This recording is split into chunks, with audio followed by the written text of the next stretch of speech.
Hi అండి.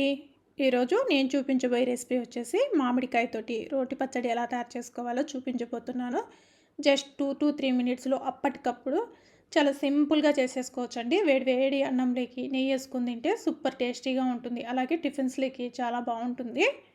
ముందుగా నేను ఇక్కడ 2 మామిడికాయలు తీసుకున్నాను. మామిడికాయలు కాస్త పుల్లగా ఉండేటట్లు చూసుకోండి. పుల్లగా ఉంటే రోటి పచ్చడి చాలా బాగుంటుంది. ఈ మామిడికాయలకు పైన చెక్కు తీసేసి ఇలా చిన్న చిన్న ముక్కలుగా కట్ చేసుకొని పెట్టుకోవాలి.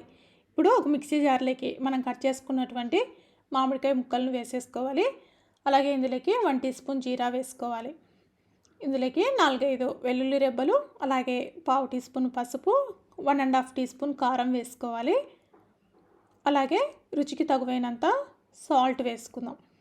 ఇలా వేసేసుకున్న తర్వాత మూత పెట్టి కచ్చా పచ్చాగా గ్రైండ్ చేసుకోవాలి. మరీ మెత్తగా వేసుకోవద్దండి. ఇలా ఉంటేనే టేస్ట్ బాగుంటుంది. ఇప్పుడు ఈ పచ్చడిని బౌల్లోకి ట్రాన్స్ఫర్ చేసేసుకొని ఇందులోకి పోపును రెడీ చేసుకుందాము. స్టవ్ ఆన్ చేసుకొని ప్యాన్ పెట్టేసుకొని ఇందులోకి 1 లేదా 2 టేబుల్ స్పూన్ల వరకు ఆయిల్ వేసుకోవాలి. ఆయిల్ వేడెక్కిన తర్వాత ఇందులోకి శనగపప్పు, మినపప్పు, జీరా, ఆవాలు ఇవన్నీ వేసుకొని ఇందులోకి 3 కచ్చా పచ్చాగా దంచుకున్న వెల్లుల్లి రెబ్బలు కూడా వేసుకొని వీటిని దోరగా వేయించుకోవాలి. ఇప్పుడు పోపు కాస్త వేగిన తర్వాత ఇందులోకి ఒక ఎండుమిర్చి కూడా తుంపి వేసుకోవాలి. ఈ ఎండుమిర్చి కూడా వేయించుకుందాం. ఇప్పుడు ఇందులోకి 2 రెమ్మల కరివేపాకు కూడా వేసుకొని వేయించుకోవాలి. ఇప్పుడు పోపు కూడా వేగిపోయింది. స్టవ్ ఆఫ్ చేసేసుకుందాం. స్టవ్ ఆఫ్ చేసుకొని రోటి పచ్చళ్ళకి ఈ పోపుని వేసేసుకోవాలి. ఇలా వేసుకొని ఒకసారి స్పూన్ తోటి మొత్తము కలిపెట్టేసుకోవాలి.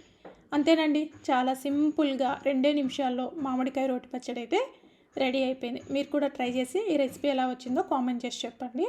మీకు కనుక నా రెసిపీస్ నచ్చినట్లయితే లైక్ చేయండి, షేర్ చేయండి, అలాగే కామెంట్ చేయండి. మరిన్ని రెసిపీస్ కోసం అది రేటి రుచులు ఛానల్ని సబ్స్క్రైబ్ చేసుకోండి. Thank you everyone.